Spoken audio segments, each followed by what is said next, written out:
Ta maison ou la maison de papa. Pourquoi tu vas là-bas? J'ai vu papa dans mon sommeil. Il était en colère. À ma vie, non. Je porte avec des collègues à moi un projet qui s'appelle La Fabrique de Fiction.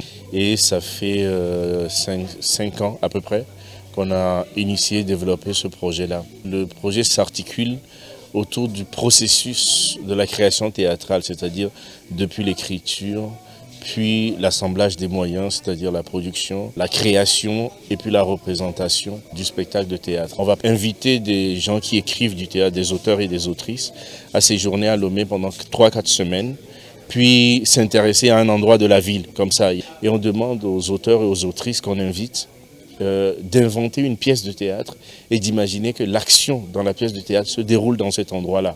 Et maintenant, revenir, mettre en scène ou produire ce spectacle sur les lieux qui ont inspiré leur écriture, de sorte qu'on règle définitivement la question du lieu de la représentation qui est le théâtre.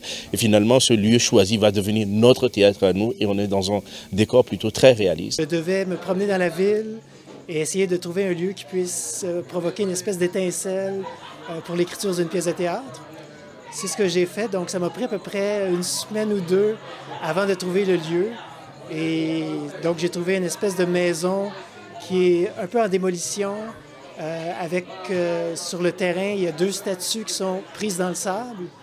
Et il y a des fresques aussi qui représentent les 5 régions du Togo. Et donc, quand j'ai vu ça, cette espèce de lieu-là, ça a tout de suite frappé mon imagination. Bon, assez, ça suffit.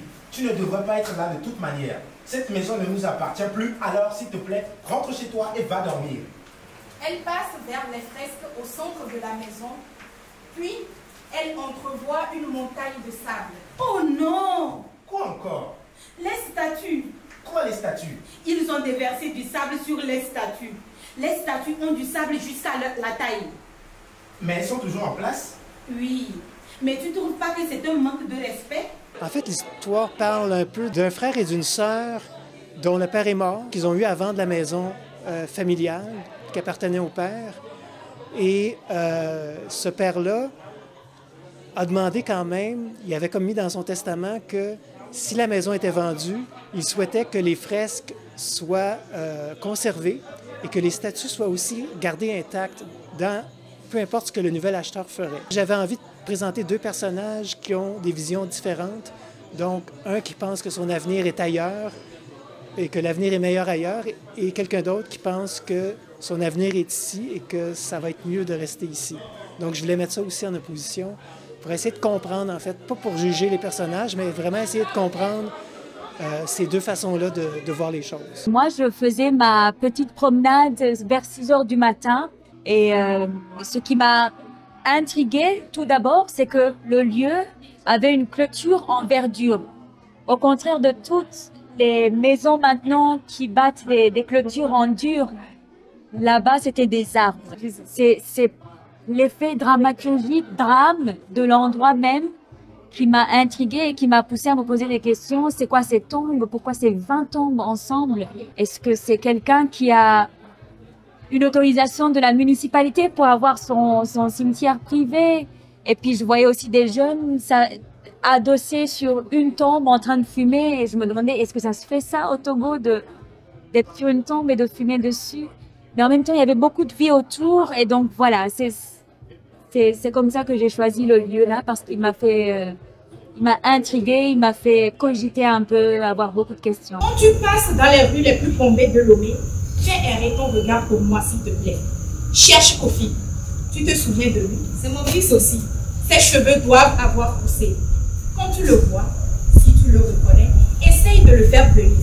Et je te promets que ta fille fera une vie normale aussitôt que 2 semaines. C'est une histoire qui tourne autour de se connaître soi-même, être bien chez soi. Donc même si on est à côté des tombes, même si on est un petit peu en retrait de la société, qu'on soit bien, qu'on est bien chez soi. C'est une histoire de 4 personnages, une veuve de 58 ans, une maman de 5 enfants qui a une seule fille, qui a un mariage compliqué, donc un mari absent, une fille polie de 23 ans qui reste enfermée dans sa chambre, on ne sait pas pourquoi. Peut-être elle ne peut pas rêver, peut-être elle a de trop grandes ambitions pour oser aller parler dehors. Et donc, je crois que j'aimerais travailler sur cette jeune fille-là pour ouvrir les voies réelles d'arriver à ses grandes ambitions et sortir de sa chambre et peut-être être dans les élections. On ne sait pas. Je ne sais pas, oui. De toute façon, elle n'en a qu'une. De toute façon, je n'en ai qu'un. Et puis les fous, il y en a beaucoup. Ceux qui courent dans la rue, les fous qui regardent le temps, tout le temps. Celles qui passent leur vie à prier, les fous qui vivent pour un projet de cadavre, les fous qui prônent le hasard du jeu, de la vie, les fous qui travaillent en vacances, les fous sains, les folles qui s'enferment avant le cercueil. Waouh, je ne l'ai pas vu venir.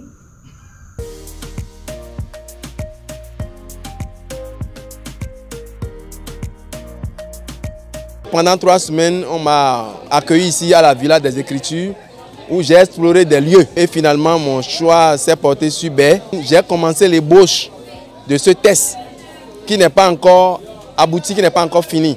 Et dans ce processus, on m'a associé à une metteuse en scène franco-belge qui rentre dans l'univers de ce que j'écris et qui va certainement proposer la mise en scène de cette pièce-là. La pièce se passe à un carrefour. On va travailler plutôt dans une forme de T.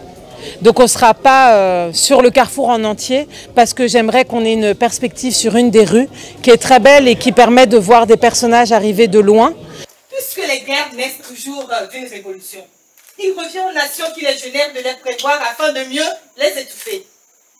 Voilà pourquoi devant ses compères, Gwynta Chabowski n'est pas allé du dos de la cuillère. Pour arrêter les guerres, il faut arrêter les révolutions, dira-t-il. L'une des recommandations de ces assises, c'est de mettre sur pied un collège de révolutionnologues. Depuis que le proviseur a dit, faites d'eux des têtes pleines et non des moitiés. De la guerre, ils doivent savoir endormir sans arrière-pensée, c'est fini. On nous apprend que ça perd. Rassembler le bois, y mettre le feu, l'attiser, après jouer aux pompiers. Voilà pourquoi, père, je viens te demander la permission de m'enrôler pour la paix de Berlin. Quoi? Comme ça, je mettrai fin à toutes les révolutions du monde. Il y a une vraie bascule dans le texte, donc il y a ce personnage de révolutionnologue qui vient empêtrer dans plein de faux savoirs. Il pense bien connaître l'histoire du Togo et l'histoire de Baie et il va se rendre compte qu'en fait il ne sait rien et je trouve que ça va être un vrai défi d'opérer cette bascule et la rencontre avec ce personnage qui s'appelle Révolution qui va l'emmener pour lui transmettre et lui faire vivre quelque chose qui va lui permettre d'avoir un vrai savoir. Et cette bascule-là, il y a un accident dans la pièce et mettre en scène un accident, c'est un vrai défi. Les gens d'ici m'appellent Révolution parce que j'ai été la première à habiter la forêt et à y mener une révolution farouche contre les mauvais esprits qui y rôdaient. Depuis que j'ai gagné la victoire, il m'appelle Révolution. Et Révolution est devenu mon nom, mon patronyme, mon identité personnelle. C'est mon nom qui est écrit sur tous les pans de murs que vous voyez partout dans le quartier.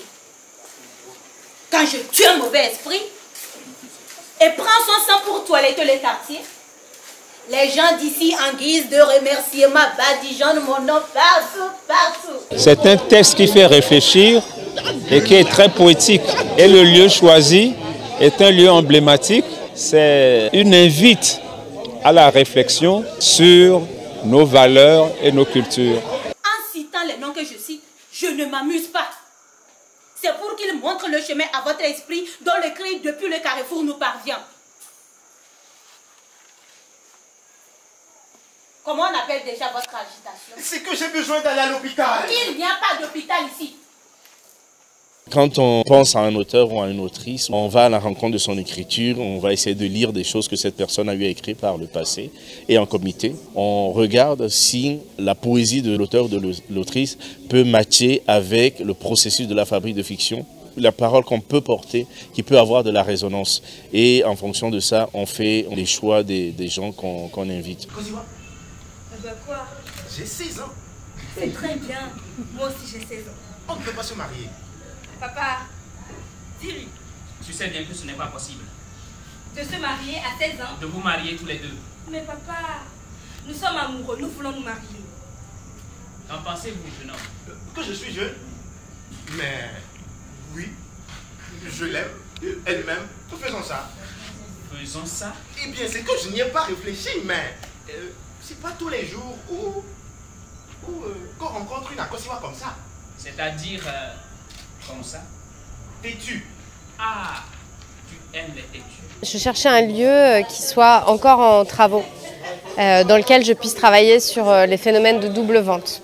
Et donc là, le lieu qu'on a trouvé, c'est un lieu qui ne subit pas une double vente, donc qui n'est pas litigieux, parce qu'en fait, on n'aurait pas pu jouer dans ce type de lieu. J'ai un peu choisi, parmi ce que j'avais écrit, des scènes représentatives des pistes que je creusais.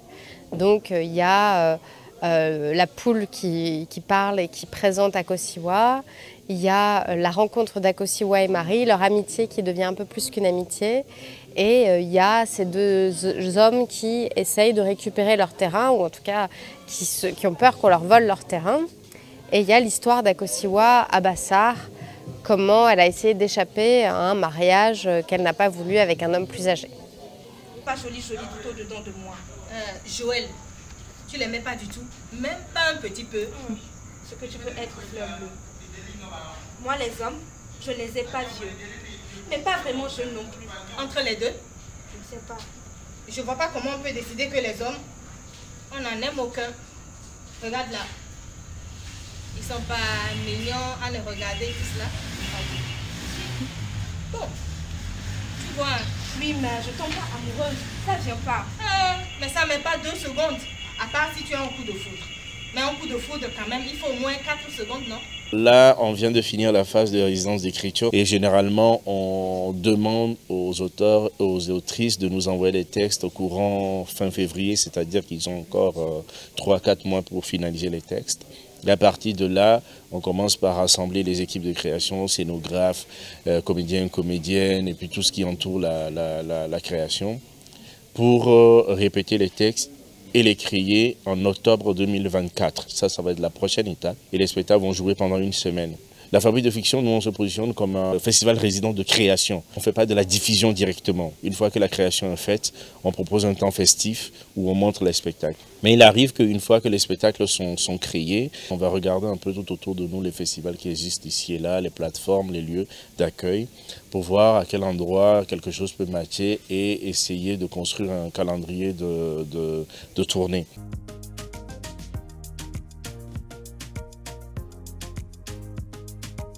Ça a été une expérience incroyable pour moi d'être ici. Le fait d'inviter les auteurs à aller à la rencontre de la ville de Lomé et justement de pouvoir parfois dépasser peut-être certains clichés qu'on peut avoir ou quoi, et d'aller vraiment à la rencontre d'un territoire, d'aller explorer, je trouve que c'est une initiative formidable. La Fabrique des Fictions, c'est une très belle expérience.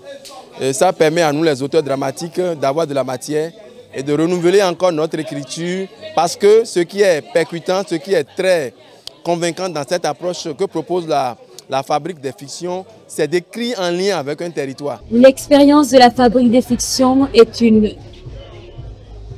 belle expérience, une expérience ouverte, pleine, généreuse, une équipe artistique présente, ça grandit, ça fait apprendre beaucoup de choses, ça fait rencontrer de très très beaux artistes sincères, honnêtes et vraiment présents. La phase de résidence de la 3e édition de la Fabrique de Fiction est possible déjà grâce au potentiel humain, c'est-à-dire l'équipe d'organisation, les comédiennes qui ont lu, les auteurs et les autrices. Sans ce facteur humain, rien n'est possible. Et s'il y a ce facteur humain, il faut que autre chose s'ajoute, c'est-à-dire la question pécuniaire qui devient importante. Et c'est là qu'intervient Togo Créative qui fait partie de nos partenaires, des gens qui nous accompagnent, qui a permis que tout cela puisse être possible de septembre à décembre, donc 4 mois quand même de présence continuelle sur le territoire. C'est un soutien hyper important pour nous, déjà sur cette édition et sur les éditions à venir aussi.